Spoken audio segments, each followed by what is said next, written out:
professora. Vou chamar, então, a professora Maria Seavata, nossa terceira convidada, para concluir esse primeiro momento, então, das exposições. Professora Maria, acho que tem material para colocar também, né? O Rubens está atento e depois a gente faz as perguntas. Sim, boa noite. É um prazer enorme poder estar com os professores aqui presentes, os que nos convidaram e os que possam estar nos ouvindo neste momento. A minha fala, ela vai em dois sentidos. Acho que o professor Gaudêncio Frigoto, no início, ele sinaliza os nossos grandes autores de referência, ele cita Marx e Engels, principalmente, e sinaliza o horizonte para onde nós queremos levar a educação, o horizonte que deve ser o futuro da educação profissional. E a professora Lucília Machado, ambos assim de amigos de longas datas, companheiros de muitas lutas nos diversos aspectos que foram mencionados por ambos, né? A professora Lucília Machado, ela traz elementos do aqui e agora, de como a sociedade está organizada, está pautada pelo mercado, e deste país, particularmente, como é que ele incorpora esses elementos.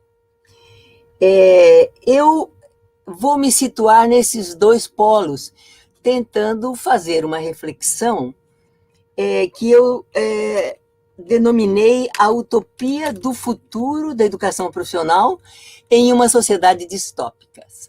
Então, essa sociedade distópica é a sociedade que nós vivemos, sobre a qual a Lucília deu alguns dados bastante preocupantes.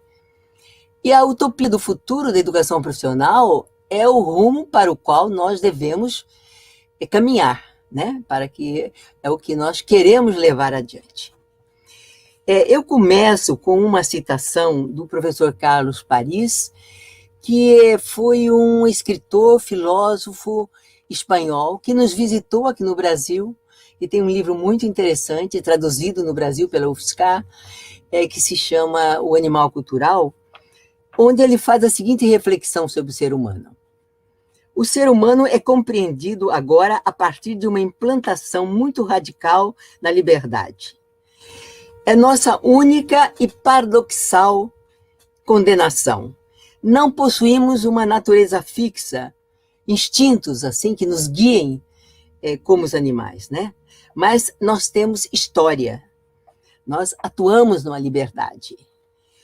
Não absoluta, mas uma liberdade dada pelas circunstâncias. Nossa realidade não aparece como algo herdado, mas como algo que temos que conquistar, realizando-nos através das escolhas que tecem nossas vidas. Além da poesia, da escrita, ele nos dá, esse pequeno texto, nos dá uma grande responsabilidade pelo mundo em que nós vivemos. Não por todo o mundo, mas pelo mundo que nos toca, pelas convivências que nós estabelecemos, pelos ambientes em que nós nos movemos, pelos trabalhos, pela convivência que nós temos. Ele fala que o animal cultural somos nós, que somos, segundo Carlos Paris, portanto, faz história e deve conquistar a própria vida. Mas nem sempre as circunstâncias lhe são favoráveis na construção de sua própria utopia, que eu acho que foi aquilo que nos mostrou em vários aspectos a professora Lucília. Mas eu vou trazer para completar aqui, antes de passar para esse sentido estrito da distopia, eu vou trazer alguma coisa do escritor Don Lillo, que é um escritor americano, meio pós-moderno, que tem um pequeno livro publicado agora, ainda este ano, em que ele começa a sua obra sobre um acontecimento que pode nos levar a um mundo distópico. Ele começa o livro citando o pensamento instigante de Einstein. Não sei com que armas se lutará na Terceira Guerra Mundial, mas na quarta será com paus e pedras. Essa ironia é bastante preocupante, mas é algo a pensar quando lemos o início do romance. A grande distopia do romance é uma parada total de energia, de internet, de pessoas que esperam atordoadas ver a continuidade de um jogo na TV. Outro grupo de pessoas vivenciam uma pane que leva à aterrissagem forçada de um avião em uma viagem internacional. E é perturbadora em todo o livro, em todo esse início e no decorrer do livro, a falta de conhecimento e de perspectivas de futuro que permeiam e desagregam as relações entre eles naquela escuridão de luz e de comunicação. Estamos aí num retrato bastante forte do que seria um mundo distópico em que perdêssemos todo o contato que nós temos hoje, todas as possibilidades tecnológicas que nós temos hoje. O sentido de distopia, então, portanto, dado no dicionário de português e que se aplica a isso, é de um lugar hipotético onde se vive sob sistemas opressores, autoritários, de privações, de perdas ou desespero. Outro sentido do termo é a demonstração hipotética de uma sociedade futura definida por circunstâncias de vida intoleráveis que busca analisar de maneira crítica as características da sociedade atual, além de ridicularizar utopias, desejos de mudanças, portanto, chamando atenção para os seus males, os males desse pensamento imaginário das utopias. Mas no mesmo dicionário de português, utopia é uma situação ou local idealizado onde tudo acontece de maneira perfeita ou ideal. Ou então qualquer situação imaginativa que, remetendo ao que é ideal e priorizando a qualidade de vida, garante uma sociedade mais justa e com políticas públicas igualitárias. O grande ícone do tema é o filósofo do tema utopia, é o filósofo, escritor e humanista do Renascimento, Thomas More, que viveu no século XV. Há 5 séculos, portanto, atrás, de 15 para 16. A sua obra mais famosa é a Utopia, publicada em 1516.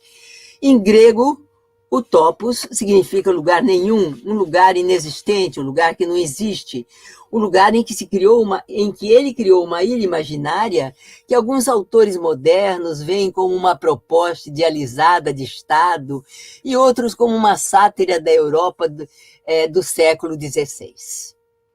Foi esse o modo irônico como o pensador batizou sua sociedade perfeita, Thomas More, portanto.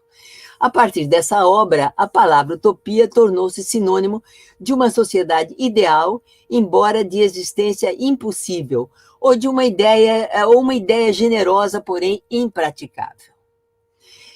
Nós temos exemplos na memória recente de passados de sociedades distópicas pautadas pelo autoritarismo e a opressão, como o período fascista na Itália, de 1922 a 43, modificando, segundo padrões conservadores, a educação, a economia, a religião, a política. Outro exemplo é o nazismo na Alemanha, de 1933 a 1945, de um Estado autoritário que levou ao extermínio em massa os judeus, à destruição das instituições e dos meios de vida. No Brasil, nós sim vivemos também uma sociedade distópica. Essa sociedade durante a ditadura empresarial militar de 1964 a 1985. Tempo em que as liberdades individuais foram reprimidas e desmontadas as instituições democráticas. A juventude e os intelectuais foram presos, torturados, punidos ou se exilaram por discordarem do sistema autocrático e por lutarem por justiça social, terra, trabalho, educação, saúde para toda a população. Passo agora a desenvolver um pouquinho mais em detalhes a distopia do presente e, num segundo momento, então, a utopia do futuro da educação profissional. Não pensando em projetar um futuro, mas em buscar os meios de realização da utopia. O presente, a distopia do presente, portanto. O presente é o instante em que acreditamos estar vivendo, porque nossa memória nos assegura uma identidade em um passado recentíssimo que alimenta o próximo passo, que já é o futuro. Vivemos o movimento da realidade que expressa o tempo em suas múltiplas dimensões, ou diferentes dimensões. A distopia, ela se instala no presente, marcando o passado e comprometendo o futuro sempre que direitos individuais e sociais não são assegurados, são desconhecidos ou vilipendiados pelas condições de vida de extrema privação e de maus tratos, preconceitos, opressão, crime, prisão. O que nós estamos vivendo em muitos aspectos, lamentavelmente. São condições que confundem, desorientam, enfraquecem os laços de amor e de amizade. Costuma-se atribuir-las às incapacidades individuais, quando não se reconhecem as estruturas sociais onde são geradas essas condições. É sobre as possibilidades do mundo histórico real que nós queremos refletir. Porque as distopias também são históricas, como as utopias. No presente, mais de 500 mil mortos, multiplicados pelo mesmo número de familiares sofridos, deixados pela pandemia do Covid-19. E nos vemos diante de um governo federal que, com seus apuradores e reações violentas, gera um mundo distópico pelos padrões autoritários, enganosos, debochados de comportamento do chefe de Estado e pelo desmonte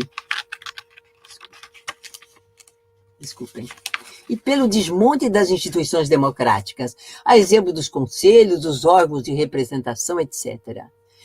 Seu governo, o governo deste senhor que aí está, promoveu a liberação de armas afrontando o Estatuto do Desarmamento aprovado pela população brasileira. Implantou a militarização da administração pública com militares pagos duplamente ocupando cargos civis, postos civis.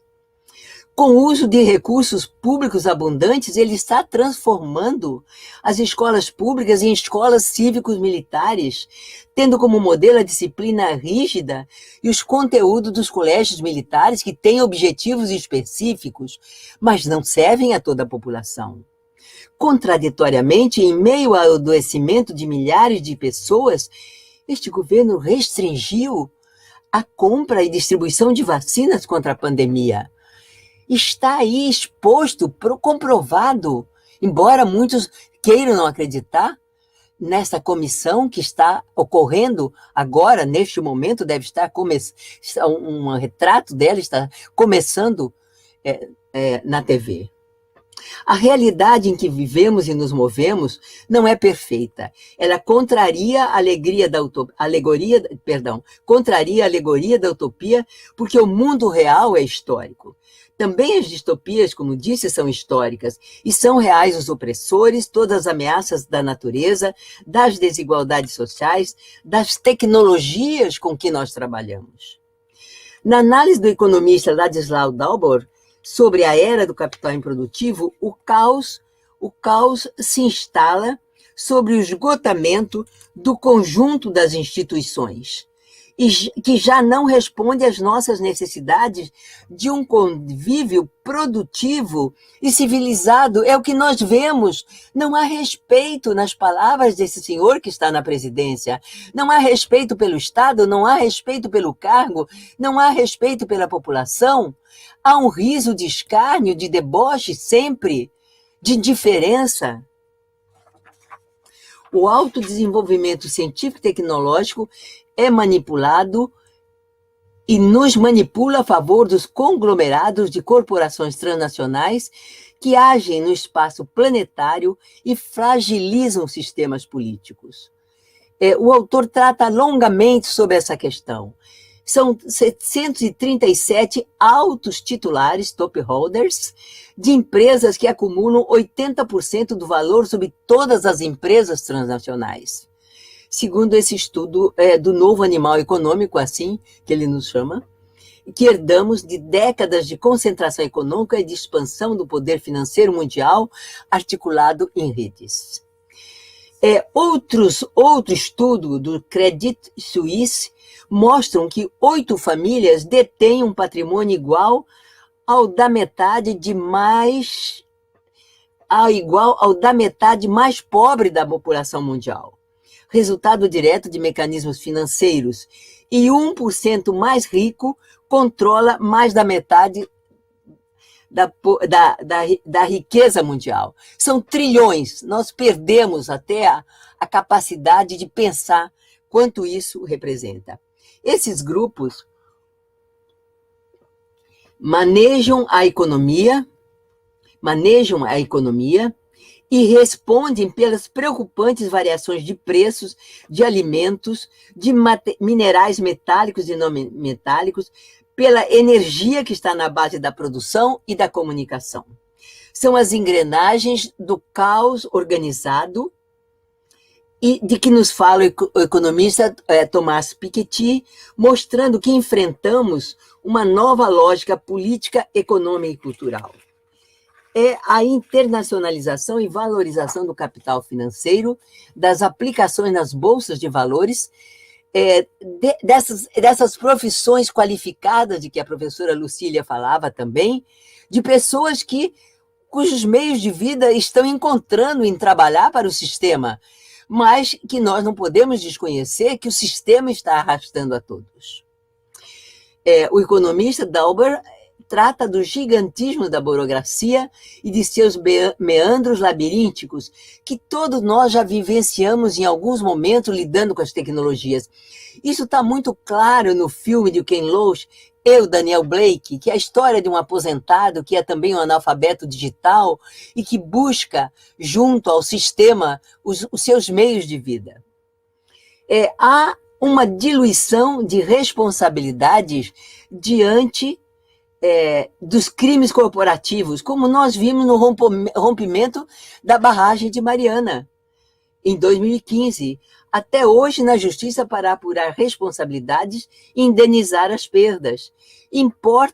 Por que não tomaram medidas antes de conter aquelas barragens? Porque não pode se perder um minuto na rentabilidade dos investimentos financeiros. Mas os mortos podem ser indenizados na vida dos trabalhadores que passaram pelo grande desastre? O poder dos governantes é apropriado, dos governantes de todas essas administrações empresariais, é apropriado pelas grandes corporações que atuam para a nomeação de nomes de confiança nos bancos centrais, ministérios da economia, comissões de inquérito. Também é mais impopular cobrar imposto do que aumentar a dívida pública e depois ter que honrar a dívida pública. O aumento de juro para os credores é sentido nos preços dos produtos, mas uma boa campanha publicitária inocenta os governantes. Além do superpoder econômico dos grandes conglomerados econômicos, Dauber descreve alguns aspectos da captura de poder político pelas grandes corporações, dificultando e inviabilizando os processos democráticos. E isso nos afeta diretamente. É o que nós vivenciamos cada vez que um dos nossos direitos é subtraído.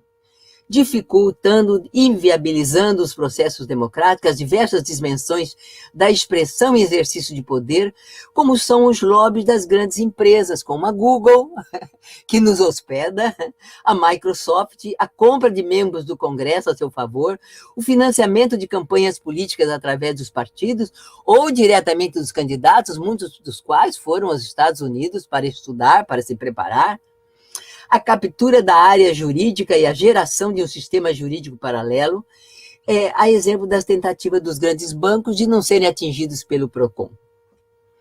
Diante do forte apelo dos meios de comunicação digitais à juventude e aos adultos, principalmente nesse tempo de pandemia e de isolamento social, não se pode desconhecer o alcance planetário dos meios de comunicação de massa e a expansão de gigantes corporativos de produção de consenso, de que nos falavam os colegas que me antecederam, de que falavam os colegas que me antecederam. São ferramentas digitais várias e que todos conhecem muito, todas essas que nós estamos usando e que estão à nossa disposição, que serve à comunicação individual e coletiva, mas também à difusão de fake news pelos sistemas de algoritmos. Dalbor chama a atenção sobre a vinculação da dimensão midiática entre poder e o sistema corporativo mundial, e que é em grande parte indireta, mas é muito importante.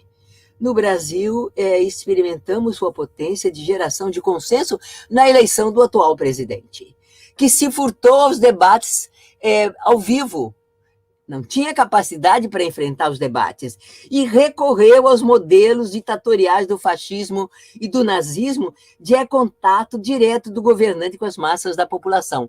Evidentemente que ele os faz através das mídias sociais, que são recursos que existem hoje, que não existiam nos anos 20, 30 e 40.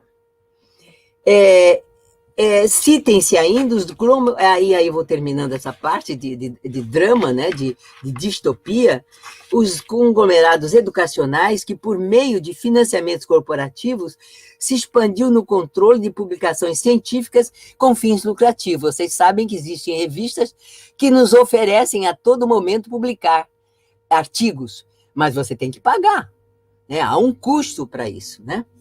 No Brasil, há também o caso das universidades privadas, a exemplo da Estácio, da SEB, que é a ex-COC paulista, da Croton, que passaram a fazer parte de grupos transnacionais. Uma tese feita em Vitória da Conquista por Fábio Anciano de Mello, ele mostra que a Croton Educacional, apenas para pegar o exemplo de uma apenas, ela de 2007 a 2009, ela expandiu seus negócios num total de 13 aquisições e fusões no valor de 387.851.200 reais.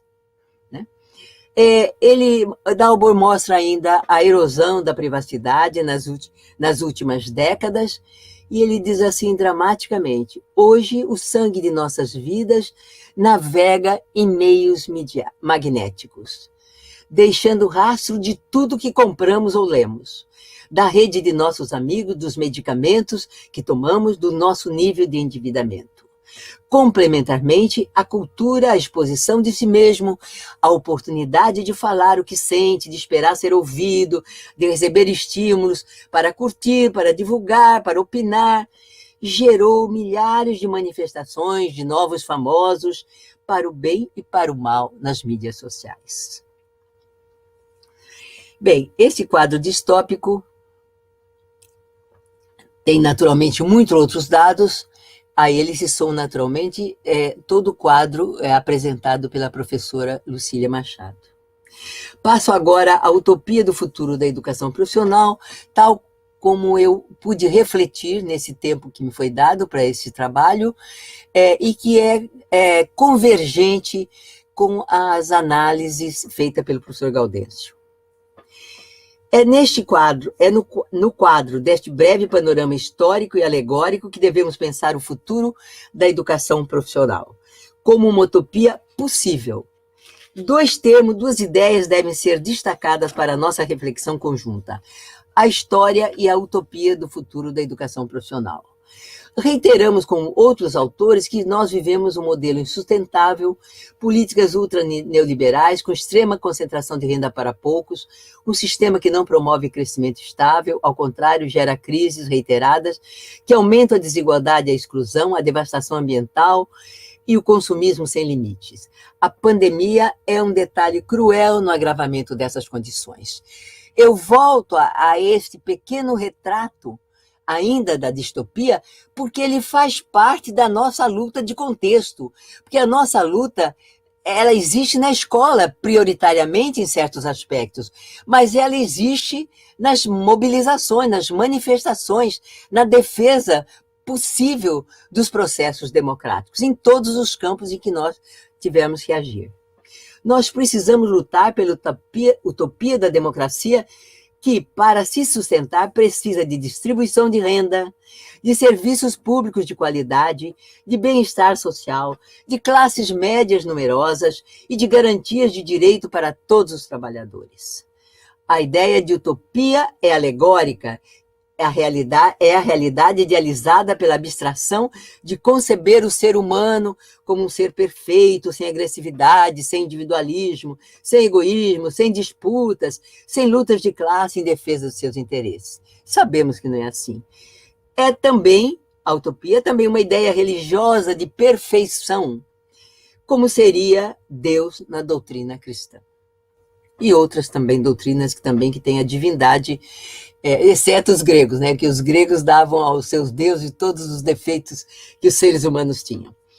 Bem, as agruras do corte de recurso em que vivem gestores, professores, técnicos, estudantes dos institutos federais, das universidades e das escolas públicas de educação básica têm uma longa história de negação da educação à população brasileira.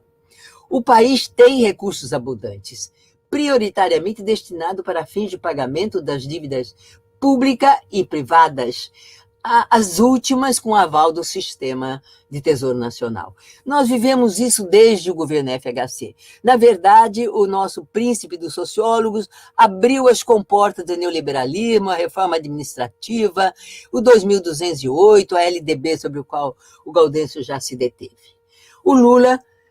O presidente Lula da Silva, ele fez a implantação de políticas sociais para os muito pobres, pelos assistidos do poder público, e expandiu a rede de institutos, essa é inestimável, a rede de institutos federais, mas isso incomodou demais as elites, aos poderosos, aos conglomerados econômicos internacionais, e nós assistimos ao cinismo do impeachment da presidenta Dilma em 2016, que bem, é só comparar com o que está ocorrendo hoje para nós vermos o que ocorreu.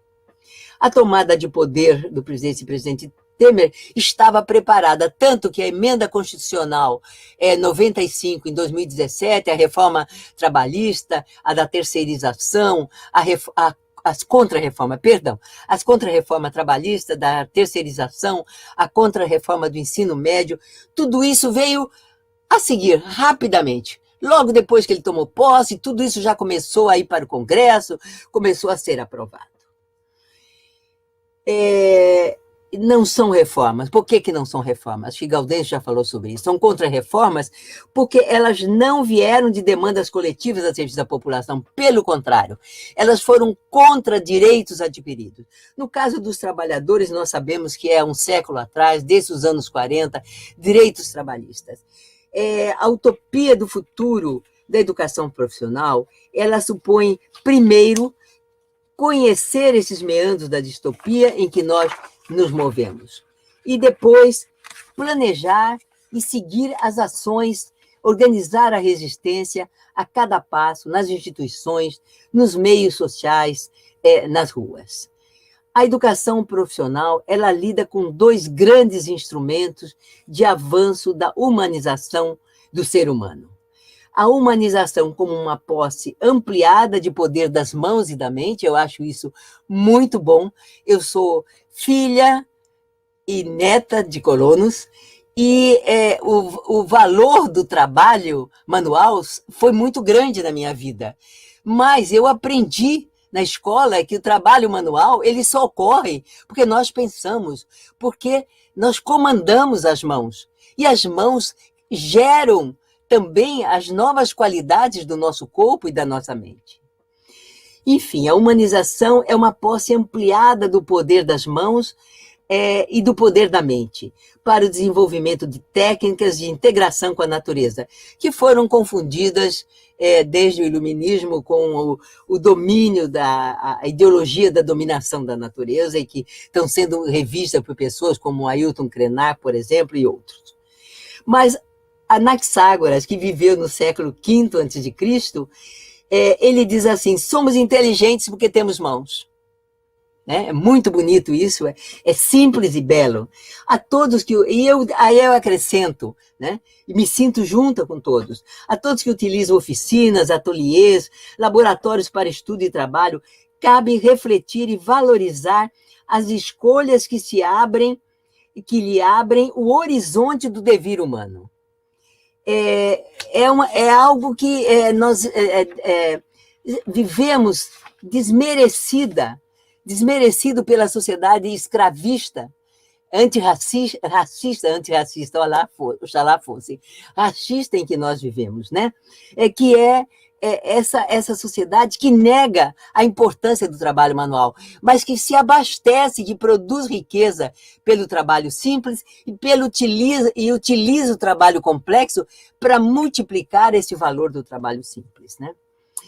Nós temos, assim, aí eu cito, está aí as dezenas de escolas de aprendizes artífices, as escolas de trabalho, os institutos profissionais, que foram criados para órfãos desamparados, para os desfavorecidos da fortuna, que foram combinados as primeiras letras, a educação primária, e depois a legalização das escolas industriais, agrícolas e de serviços nos anos 40, mas que são parte das contradições engendradas pela história do poder em nosso país.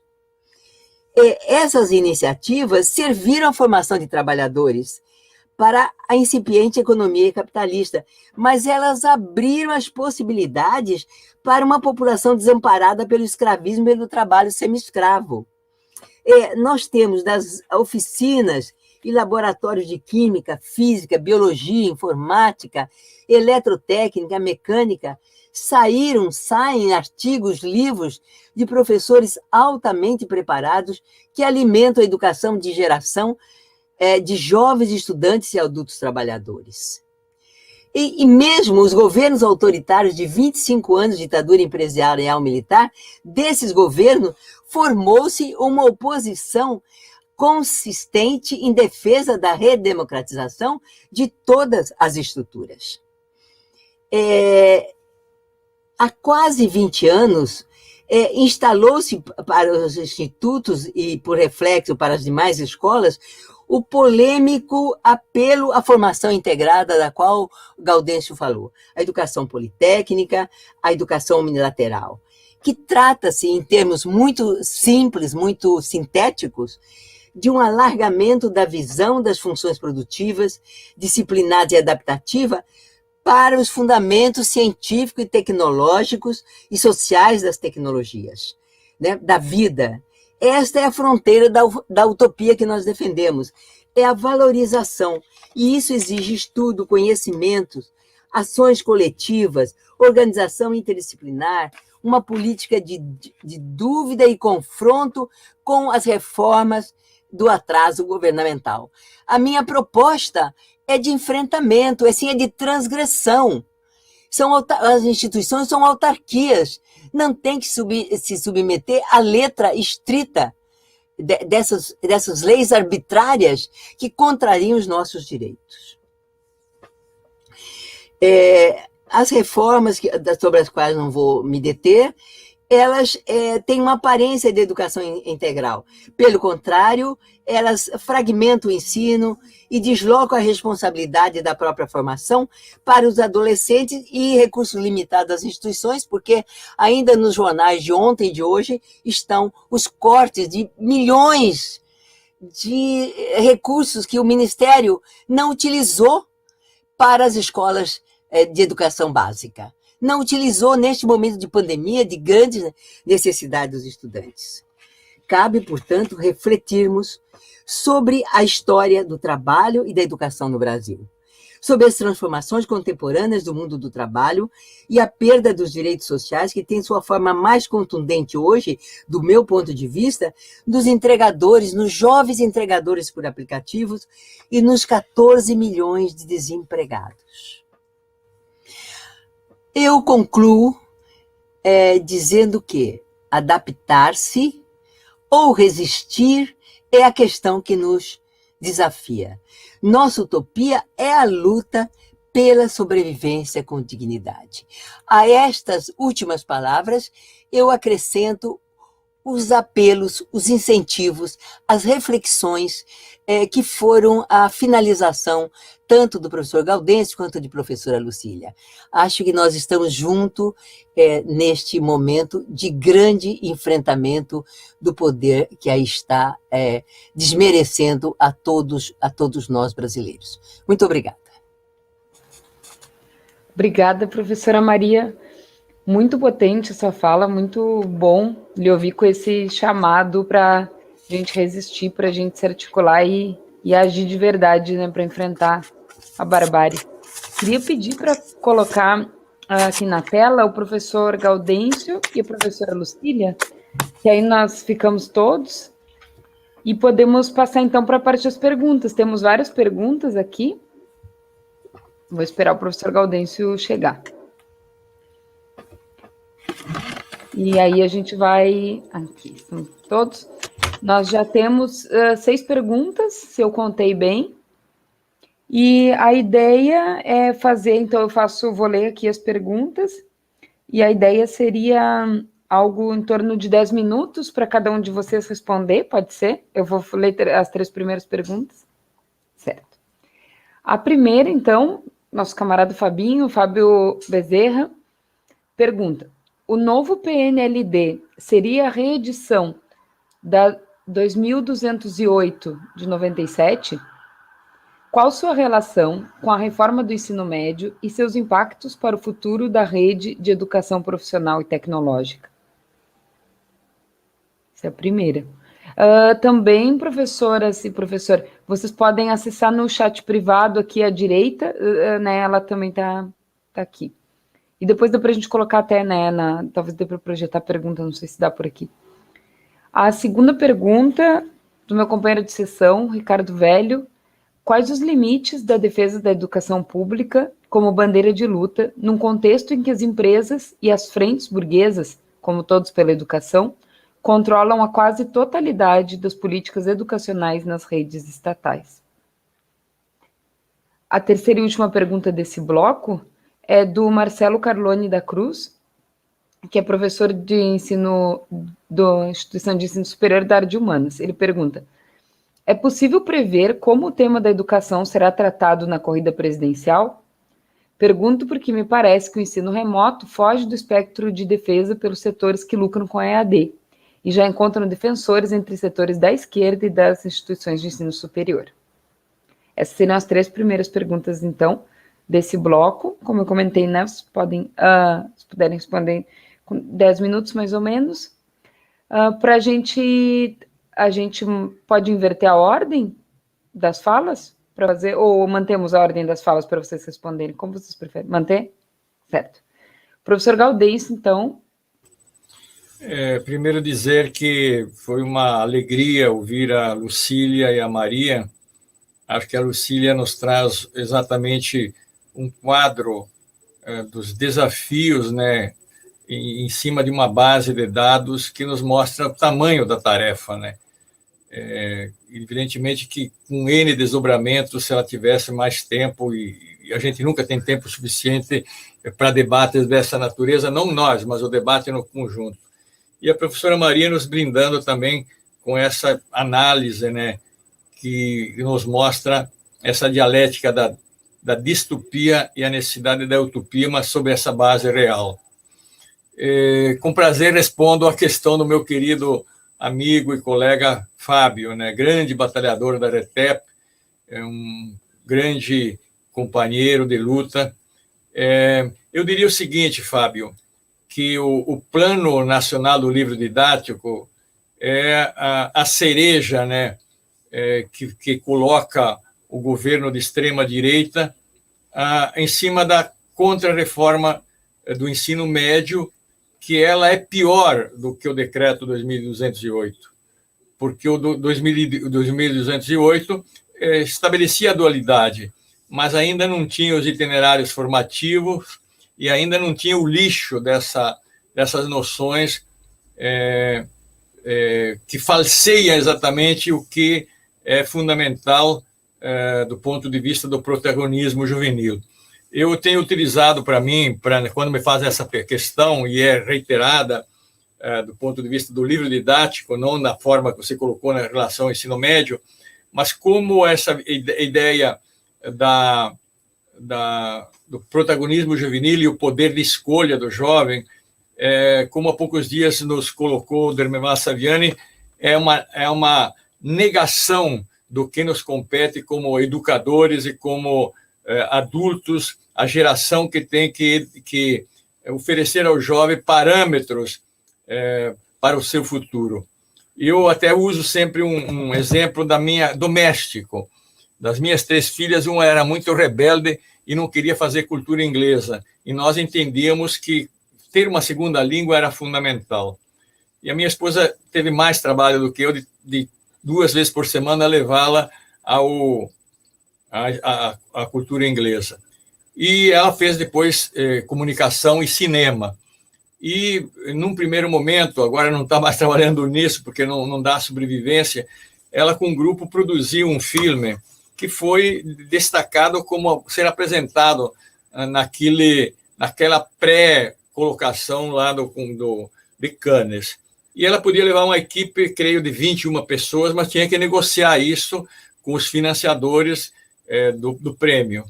E ela falou 40 minutos. Ela já não morava aqui com a gente, mas veio aqui em casa e demorou 40 minutos falando. E, ao final da fala, 30 anos depois, disse: obrigado, mãe. Obrigado por ter me conduzido a estudar inglês. Eu acho que os jovens têm N protagonismos, mas nós temos que ter esse parâmetro com eles. Então, é uma brutal regressão essa contra-reforma com os itinerários e dar ao jovem a responsabilidade de uma escolha que não é escolha. Porque, como bem apresentava o Saviani, dentro dos estados, a maior parte das escolas vão ser conduzidas a oferecer o itinerário 5. E aí, sim, como Lucília nos apresentou muito bem, esse 5, nós professores, os professores que atuam na rede estadual, nunca foram formados para isso. Então, vai ser a privatização, a parceria público-privado, e que já a lei permite essa parceria e permite 25% do ensino médio à distância. Então, é muito pior do que o decreto 2208. A questão do Ricardo também, muito boa a questão do Ricardo, quando coloca quais os limites da defesa da educação pública se o terreno está minado. Eu acho que ali a gente tem que fazer uma autocrítica, eu me incluo na autocrítica, nosso campo de esquerda e progressistas. Eu acho que a gente teve um debate muito mais interno do campo da esquerda do que observar o movimento da direita dentro do governo Lula. Enquanto nós brigávamos e formamos, inclusive, novas centrais sindicais, novos partidos, que não é ruim formar novos partidos, mas se nós tivermos a certeza, a clareza de como opera a classe dominante. A classe dominante briga, luta, mas no essencial daquilo que é a defesa de classe, ela se une. E isso fez com que nós não percebêssemos, por exemplo, o estrago do Todos pela Educação, que foi tomando o Estado por dentro.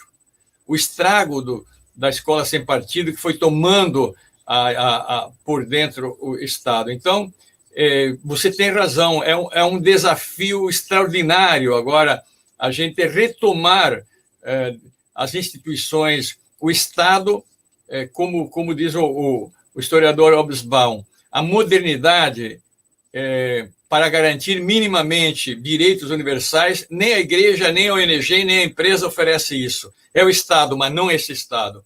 Então, a disputa do Estado é importante, mas eu creio que nós temos que aprender com os erros e, como dizia Lucília, e a gente aqui, nós todos, a Maria agora reiterou e eu reiterei, não temos como não lutar na rua, em todos os elementos, para interromper este governo. E a gente vê que hoje, esse momento, tem ali ingredientes de ameaça dos militares, voltam os militares como acima da sociedade, enfim, o ambiente não é claro do ponto de vista da perspectiva da democracia ainda restrita em nossa sociedade. Mas eu quero crer que a gente vai sair desse pântano, e ali eu acho que nós temos que aprender com os erros e ter a humildade, né, de recuperar o Estado, o fundo público, para, como dizia a Lucília, poder financiar a educação pública e manter os jovens. Esses dos institutos agora estão... Nos institutos, se não houver financiamento na rede da educação tecnológica, se não houver financiamento para transporte, bolsas, alimentação, etc., vai haver uma autoexclusão dos pobres, dos quilombolas, dos indígenas, dos alunos de escola pública. Então, é uma tarefa enorme. Nós temos que ter muita humildade e muita parceria, sem perder as nossas divergências, que elas são interessantes do ponto de vista de perspectiva de construir o futuro. E a terceira questão do João César, né? Diante de tantos ataques e do avanço em direção a terceira, não, acho que desculpam aqui.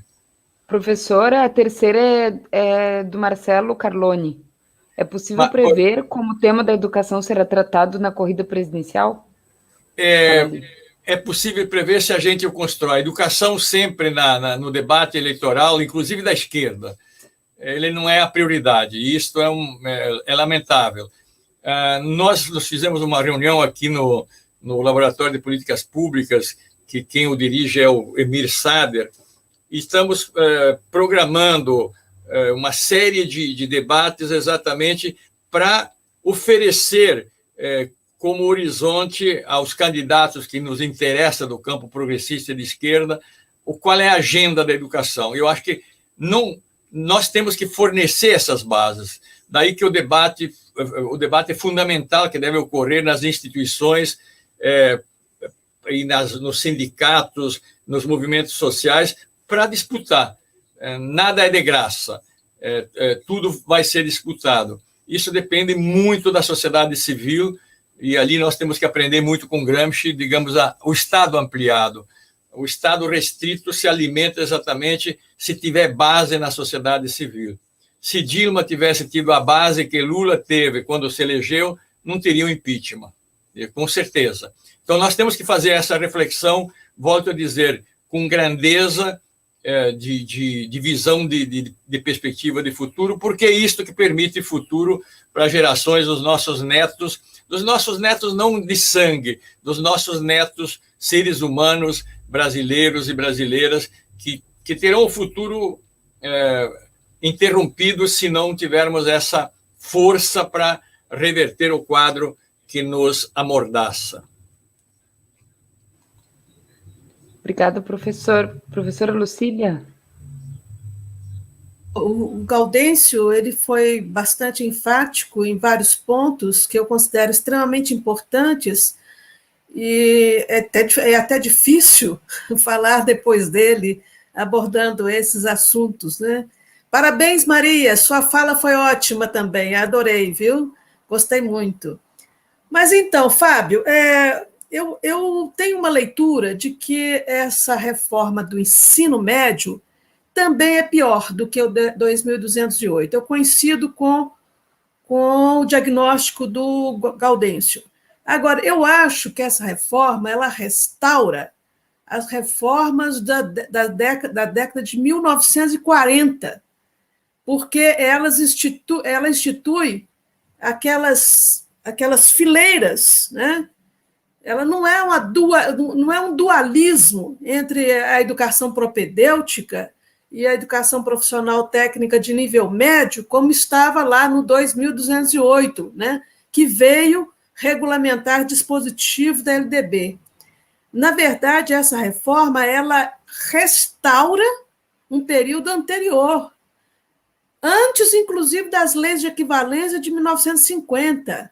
Né? São as reformas da década de 40, aquelas leis orgânicas, porque as leis orgânicas instituíam caminhos chamados itinerários, né? E agora nós temos 5 itinerários. E, na minha avaliação, né, é uma afronta muito grande a educação integral, o conceito de educação básica, né? A negação do conceito de educação básica, porque qualquer dos itinerários, né, vai levar necessariamente a uma educação fragmentada, enfraquecida, empobrecida. Agora, isso para os pobres, porque para a elite, certamente, né, os colégios vão oferecer todos os itinerários. Né? Então, é uma educação para pobre, uma educação pobre para pobre.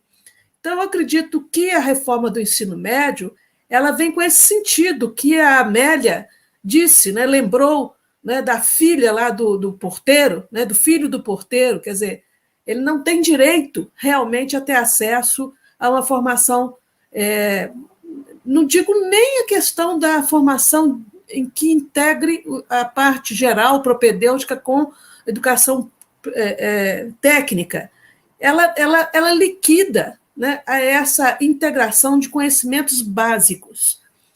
E certamente o itinerário 5, né, o quinto itinerário, dele sairá uma formação para o trabalho, porque na formação técnica seguramente não vai ocorrer, eles vão oferecer módulos, né, cursinhos de qualificação profissional, uns 5 cursinhos de qualificação profissional, dentro do chamado projeto de vida, e que todos eles sem uma articulação de tal maneira que o menino saia com fragmentos, né, de conhecimentos técnicos. Então, agora, o PNLD, na verdade, ele vem, como o Gaudêncio diz, como cereja do bolo, culminar essa visão bastante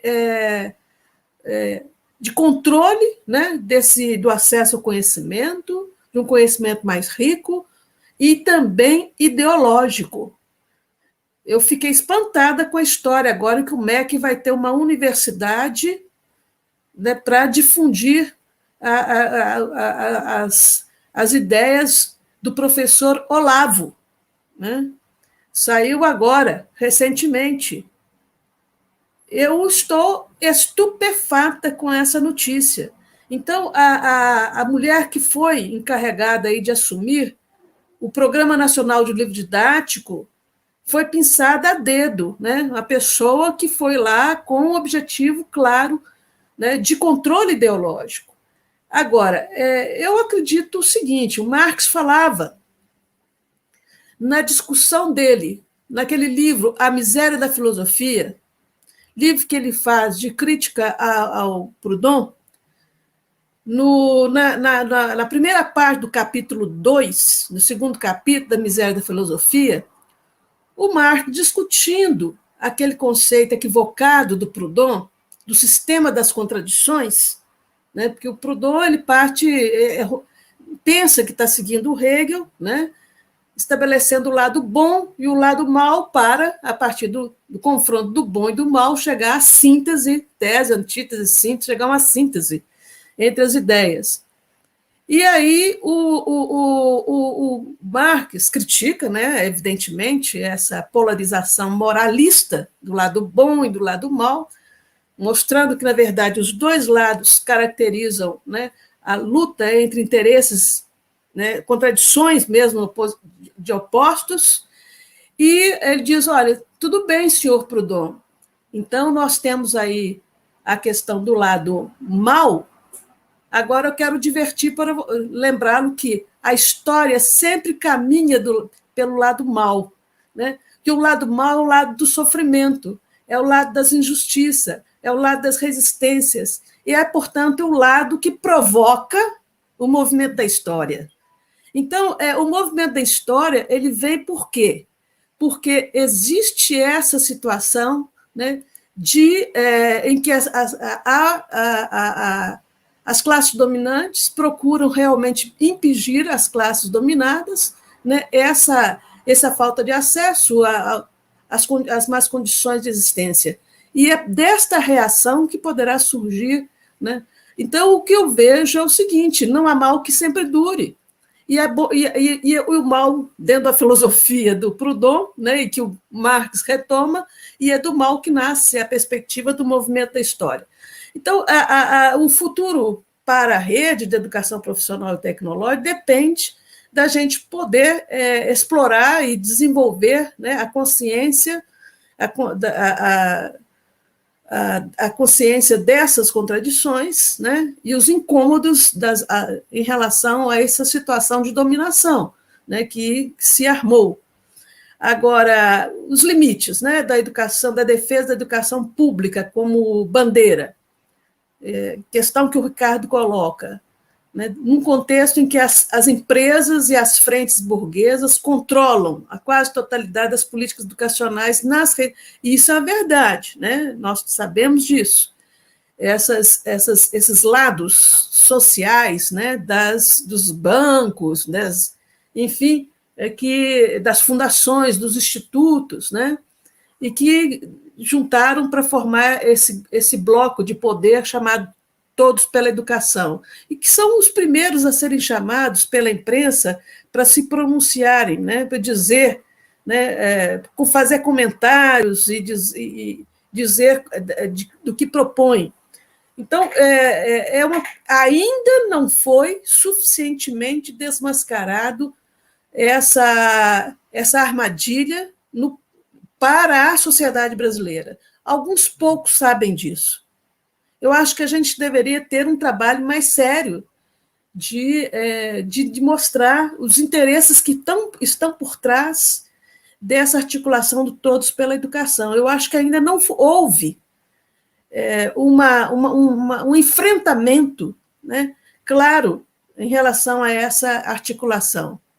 Então, falam coisas que muitas vezes o óbvio, né, que nós até concordamos, mas a história toda é de vender pacotes instrucionais para as escolas, né, desenvolver projetos pedagógicos das escolas, em vez das próprias escolas se organizarem e desenvolverem os seus próprios projetos. Então, essa é também uma articulação para ganhar dinheiro, né? Eles fazem isso não só do ponto de vista ideológico, mas também para ganhar dinheiro, porque é uma indústria. Tirar o dinheiro da rede pública para a apropriação, né, desses institutos privados. E o Marcelo coloca se o tema da educação vai fazer parte, vai depender muito da gente também, porque a partir de agora eu acho que a gente precisa se organizar para o processo eleitoral, né? Já tem alguns grupos fazendo isso, né? E é preciso, sim, criar grupos que desenvolvam materiais, propostas, inclusive para um determinado grupo, me mandaram um formulário, né, de Google Docs para preencher esse formulário dizendo o que um projeto de governo poderia incluir, né? Então, já houve essa iniciativa que eu vi, mas é preciso, sim, resgatar, mobilizar, né, a militância, as várias militâncias, para promover o debate e alimentar os nossos candidatos, né, com essas ideias e essas propostas. Porque se a gente não fizer isso, vai acontecer como das outras vezes, né? Já aconteceu que o tema da educação apareceu muito pouco, né? Depende da gente também de pautar e também oferecer as nossas contribuições. Maria.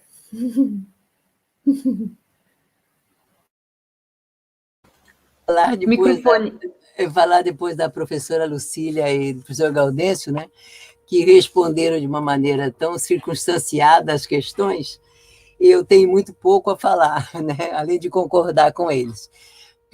Talvez alguns comentários breves.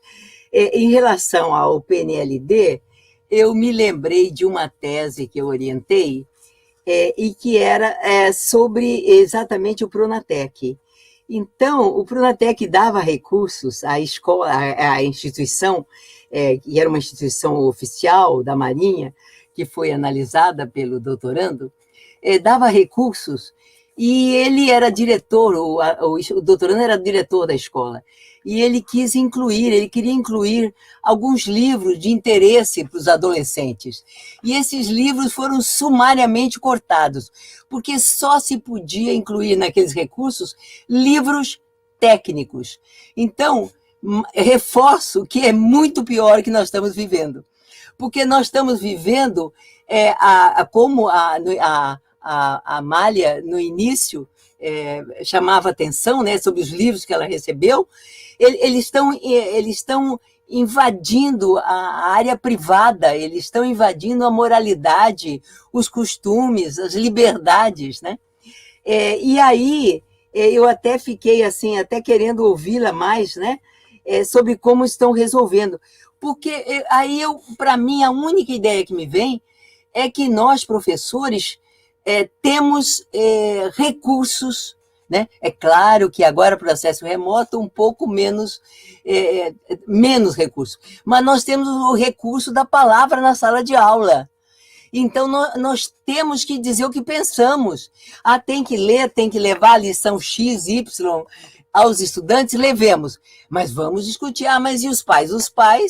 Os pais têm que discutir com os pais, têm que mostrar o que os jovens estão precisando pensar e não ficar em cima, com respeito da senhora Damares, né, das suas ideias retrógradas e suas ideias que servem às ideologias do Olavo Carvalho, né? Eu tinha esse comentário a fazer e eu me lembrei, a propósito disso, da questão dos empresários na educação, né? Do Todos pela Educação. Acho que tanto Gaudêncio quanto a Lucília já responderam suficientemente, né? Mas, Gaudêncio, eu tenho um pouco de dúvida. A gente sabia, mas a nossa realidade não nos impunha a realidade da direita com essa força, né? Quer dizer, se há uma coisa terrível e que é uma oportunidade política, é este momento dramático que nós estamos vivendo. Porque que nós somos uma sociedade racista. O Silvio Almeida, que agora é uma pessoa de muito destaque, era quase um ilustre desconhecido, salvo para quem trabalhava com a questão do negro, com as ações afirmativas, né?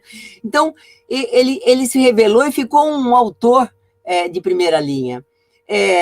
A questão da direita, eu tomei recentemente contato com o livro A Guerra pela Eternidade, que é um jornalista e professor americano que estuda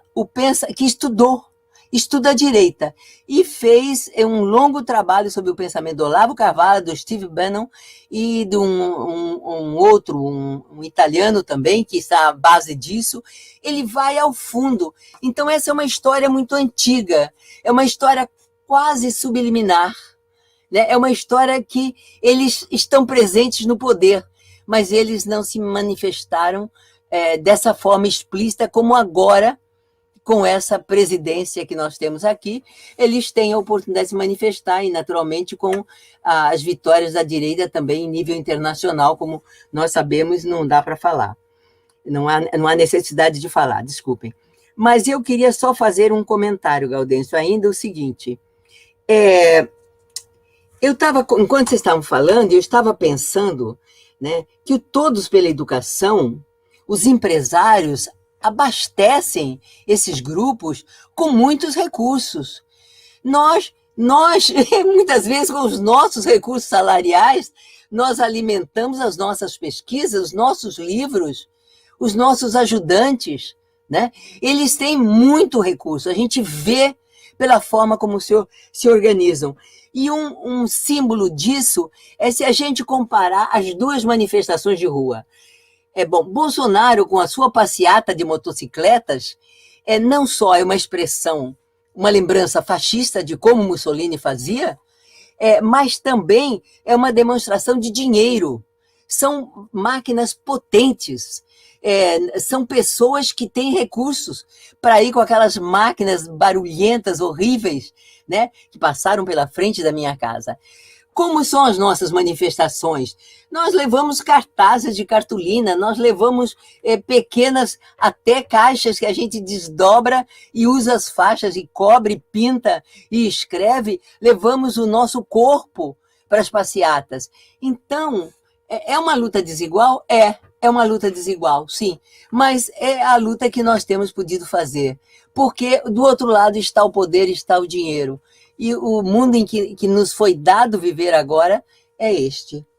Agora, sobre a última questão, sobre a questão da educação, acho que vocês responderam, eu não teria a acrescentar, salvo que eu avancei um pouco na pergunta do Lucas, que não estava no programa, mas eu não resisti a olhar, porque ele fala da pós-graduação. E aí eu trago o seguinte, nós não estaríamos na situação que estamos se não tivéssemos constituído contraditoriamente, como um fruto contraditório da ditadura, um sistema amplo de pós-graduação como nós temos.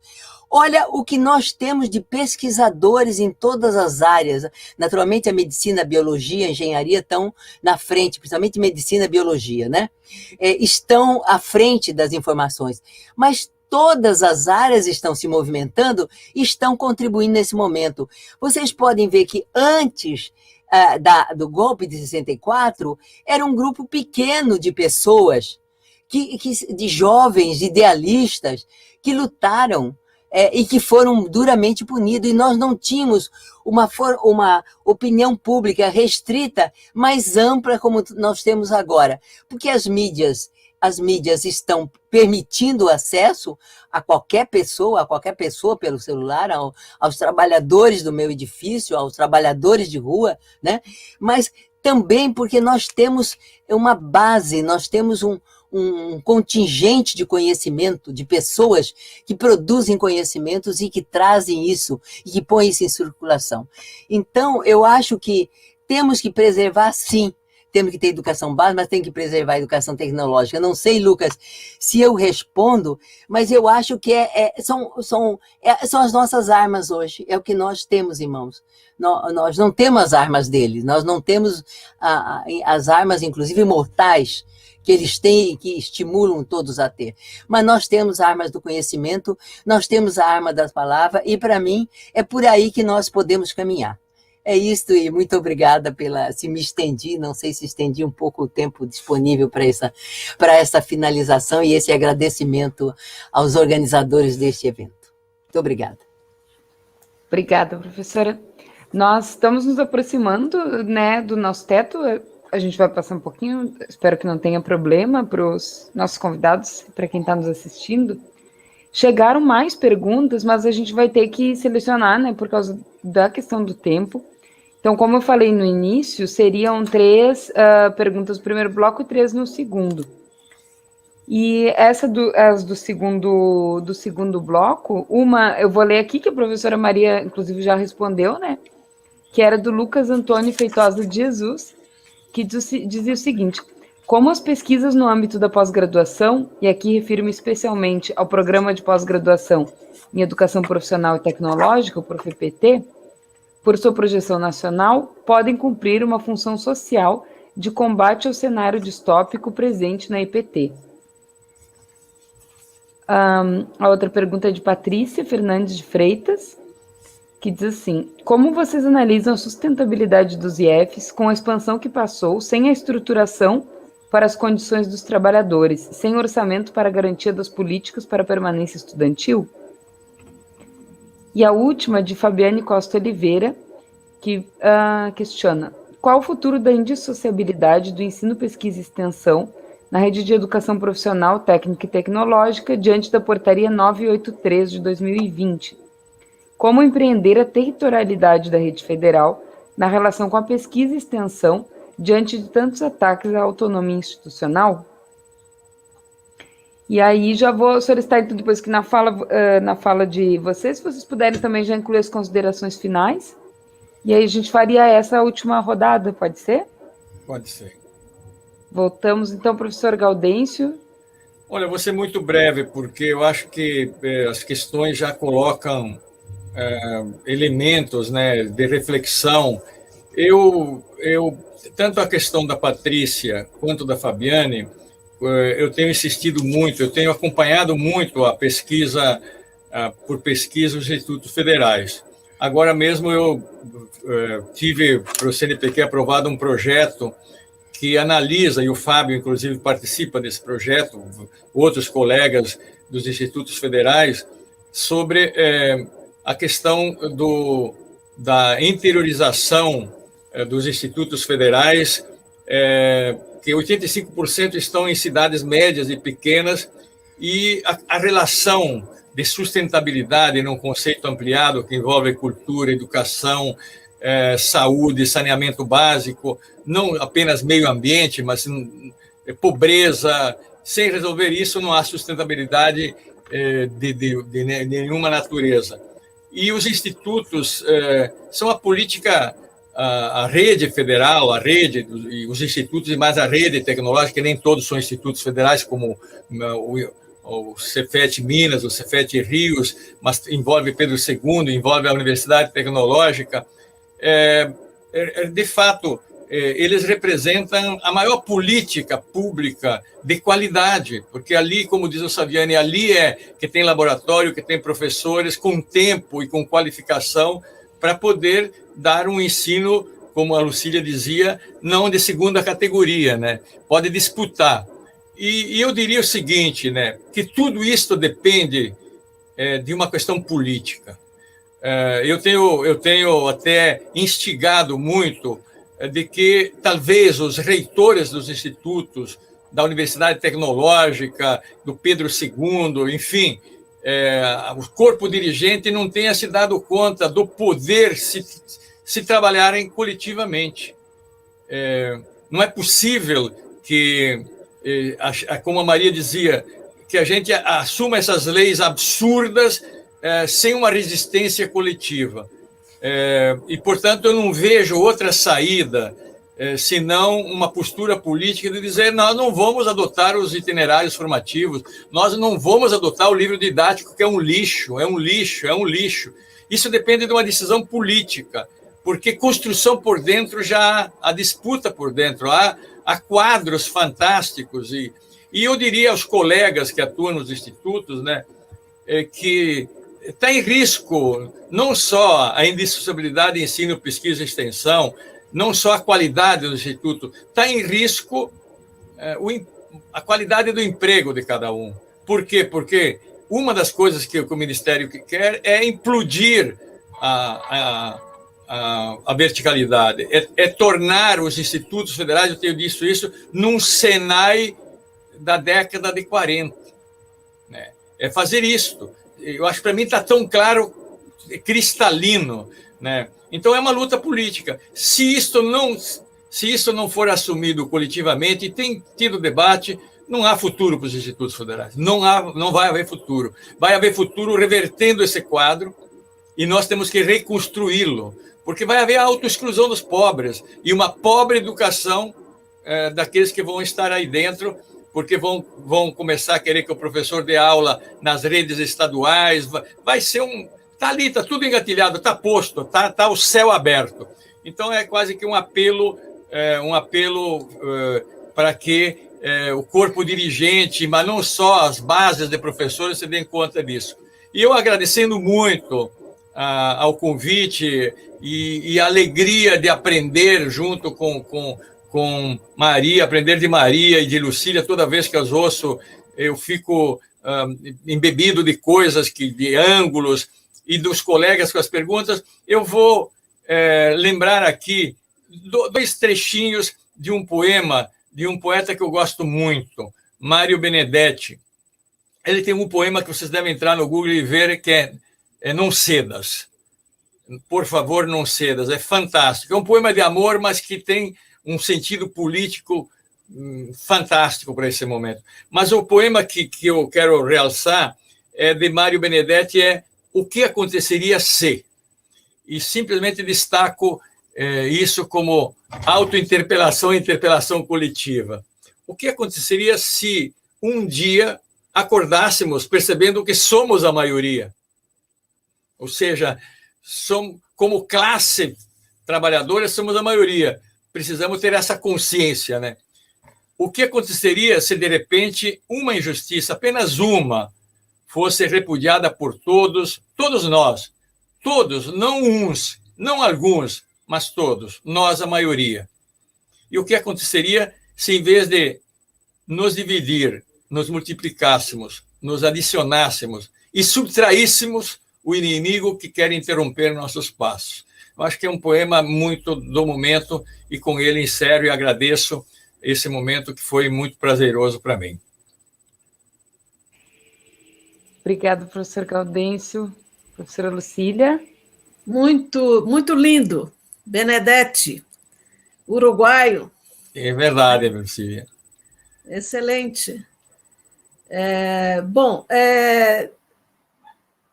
A Amélia sugere que nós possamos escolher uma ou outra questão que esteja mais afeita ao que nós desenvolvemos, em função do prazo, né, do tempo, 21 horas e 29 minutos já.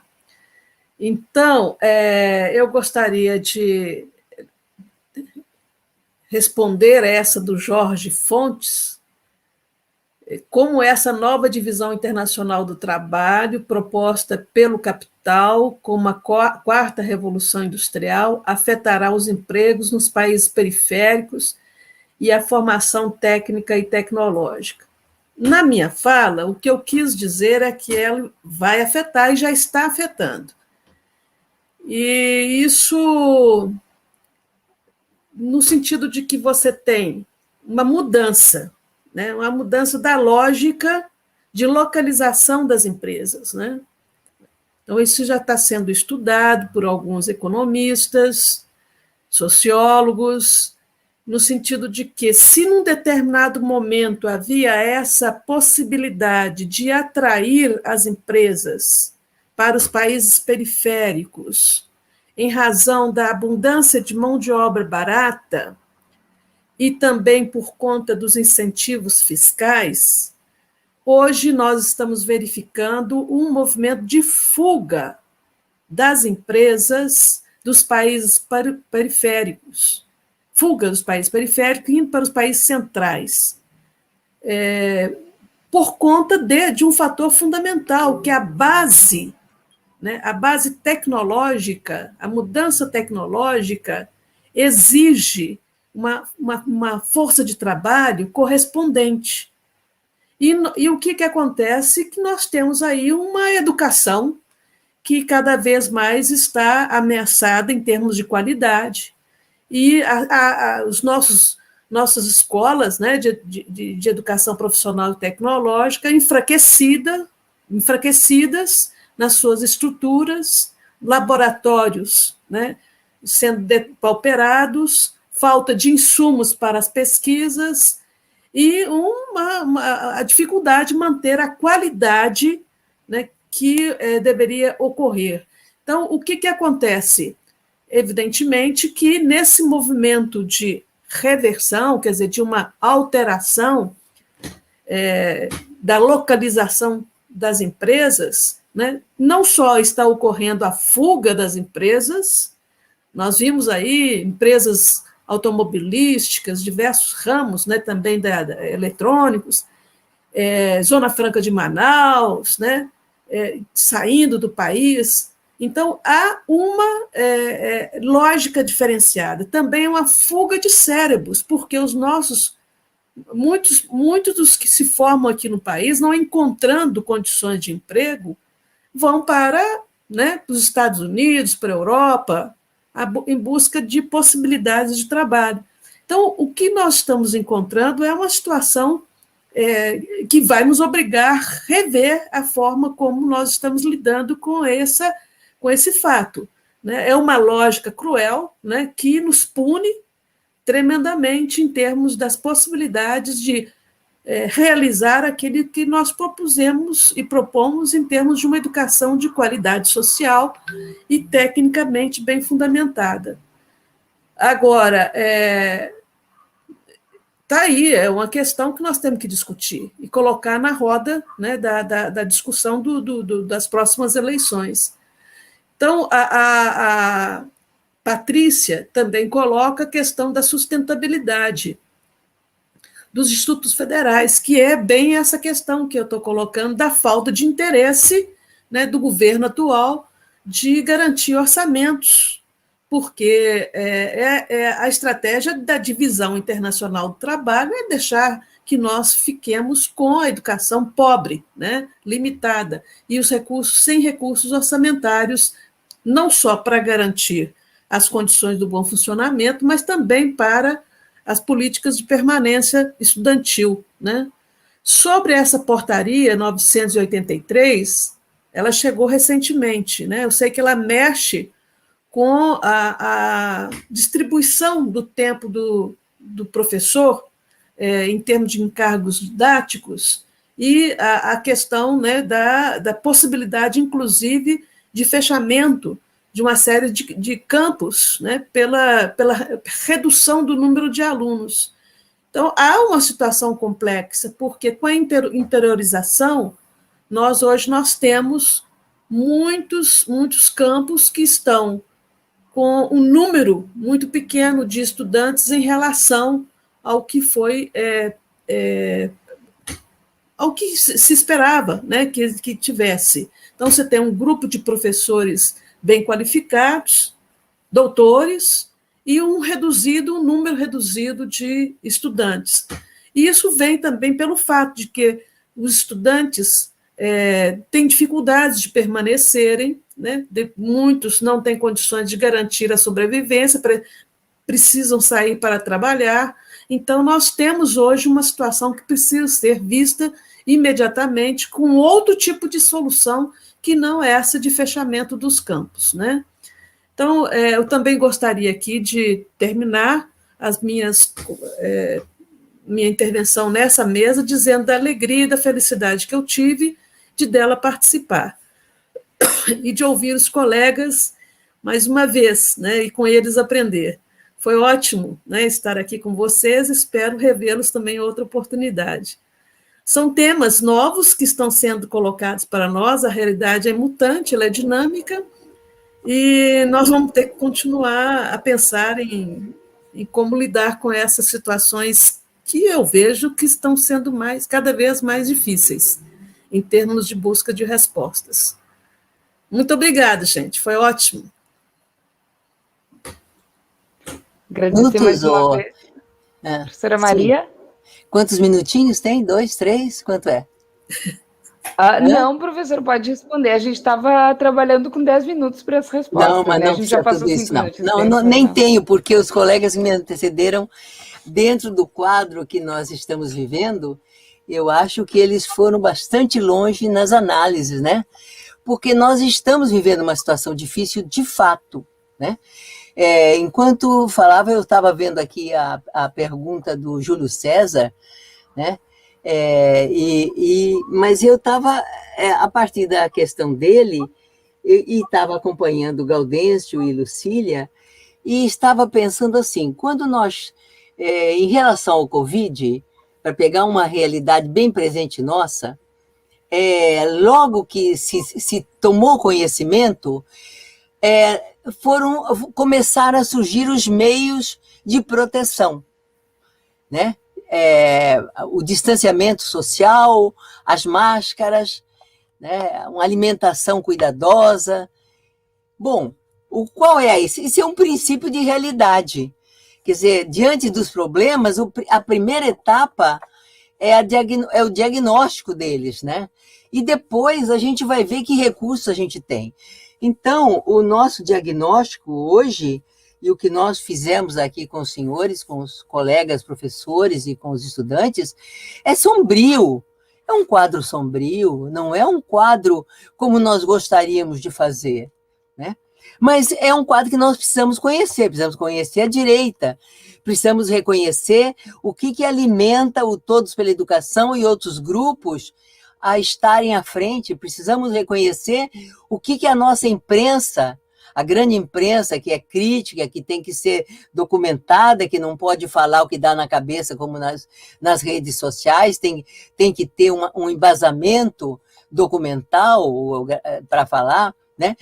Nós temos que conhecer melhor e procurar, na medida do possível, socializar isso com os nossos estudantes. Assim é que eu vejo, o Júlio César, que não pode ser só uma declaração de esperança. A declaração de esperança está em nós estarmos aqui reunidos e tentando pensar juntos, né?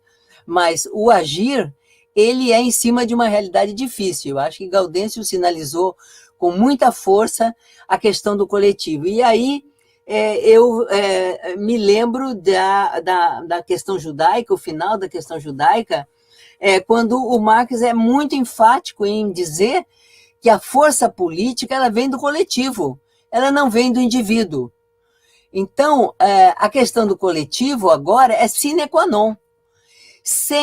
Não obstante toda a dificuldade do acesso remoto, ele trouxe algumas possibilidades. Eu tenho um grupo de pesquisa que se reúne com uma pessoa do Rio Grande do Norte, uma pessoa do Rio Grande do Sul, uma pessoa da Bahia, sabe, do Espírito Santo, coisa que não acontecia.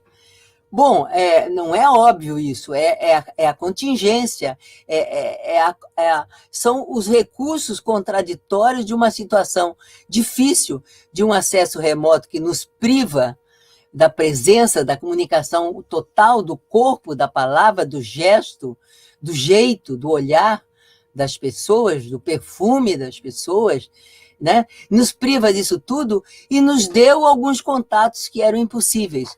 Então, eu vejo que semear a esperança é pensar no real. Agora, acho sim que, pensando nos institutos, essas escolas maravilhosas, porque são as grandes escolas do Brasil, junto com alguns institutos, com algumas escolas, alguns colégios de aplicação de universidade. São as grandes escolas brasileiras. Vê-las definhar é insuportável. Para mim é algo assim muito insuportável. Imagina as pessoas que trabalham nas escolas, que veem os alunos que não vêm porque não têm recursos, porque precisam ganhar vida de alguma maneira, precisam se locomover e não podem. Então, isso tudo é muito difícil, mas isso tudo tem que ter um apelo aos coletivos, tem que ter organização estudantil, tem que ter organização de professores. Mas as pessoas têm que pensar em si mesmas, claro que tem que pensar em si mesmas, mas sozinhas nós não vamos sair desse buraco. E aí a Lucília acho que já sinalizou, o Gaudêncio também, em relação à perspectiva da eleição para o ano que vem, eu acho que ela está em aberto, né? Ela está em aberto. Né? E essas manifestações, elas já, ou por elas, ou porque está indo longe demais o delírio governamental, né? Está mudando o quadro político no país. E a gente tem que avançar nessa mudança. Né? As pesquisas do Datafolha, que não é nenhuma Vestal, né? As pesquisas de hoje, de ontem e hoje, não me lembro bem se foi ontem ou hoje que eu vi a publicação, mostram claramente qual é a situação do governo atual, né? As respostas desesperadas, escabrosas, debochadas dele, né? Elas são um produto de um aperto, e isso está ocorrendo. Eu acho que nós não podemos deixar de pensar sobre essas coisas e deixar que força política nós podemos mobilizar em relação a isso. Júlio César, é pouco que eu tenho a lhe dizer, muito pouco. Eu acho que os dados de realidade que os professores deram é o fundamental, e os dados que você tem na sua instituição, né, com seus colegas, para pensar o que pode ser feito nesse contexto tão difícil.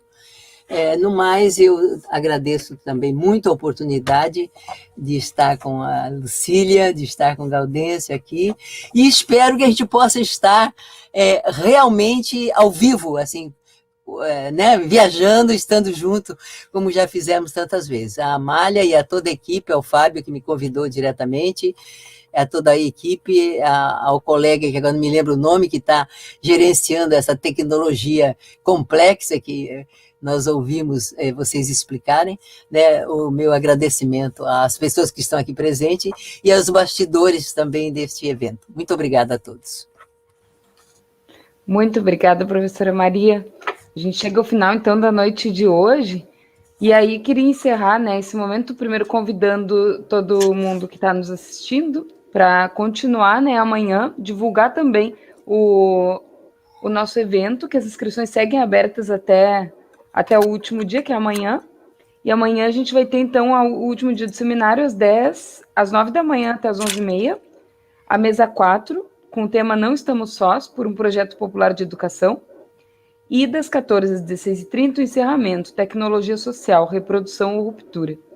E aí, para finalizar, queria trazer o breve relato só para terminar a anedota, né, dos livros do projeto de vida, que nós somos pegos de surpresa, mas, felizmente, né, faz parte do movimento por uma escola popular e a gente tem, como a professora Maria falou, tem, pelo menos na pandemia, pelo grupo de WhatsApp, a gente tem, né, tido muito contato com colegas de IFES do Brasil todo. E todos fomos pegos de surpresa, né? E nesse momento a gente recorre, como a gente tem recorrido em várias outras situações, o Cris também, né, nosso camarada do MEP, e aí a gente, né, coloca no grupo, aconteceu, né, chegou isso, o que a gente faz? E aí foi muito rápido, a gente fez o debate, cada um já estava verificando a situação, né, no seu campus, porque foi na mesma semana, né, que começou a chegar, e a gente conseguiu se organizar, inclusive uns auxiliando os outros a dar argumentação para negar, né, essas propostas, porque alguns de nós temos um grupo já no campus, mas outros estão sozinhos, né? E não tem ninguém para fazer esse debate, às vezes, no seu campus. Nesse sentido, as redes sociais nos auxiliam, né? Então, vou reforçar o chamado da professora Maria, que se organizem coletivamente, né? Que quem está nos assistindo, que se filie ao seu sindicato, é uma luta que a gente ainda tem que fazer, né? Para os colegas se filiarem aos sindicatos, às suas organizações, associações, né? A NPG, os nossos pós-graduandos também, e chamar para construir, então, a RETEP, né, com os camaradas da RETEP, o MEP, o MUP, né, o Movimento por uma Universidade Popular, e vários outros movimentos e organizações que têm surgido, né, acho que é isso, sozinho a gente desesperança, né, então é muito bom, foi muito bom essa noite estar com vocês aqui, professoras, professor também, a gente sai com o coração cheio de força para seguir. Muito obrigada e boa noite para todos, um bom fim de semana para nós. Obrigada. Boa noite.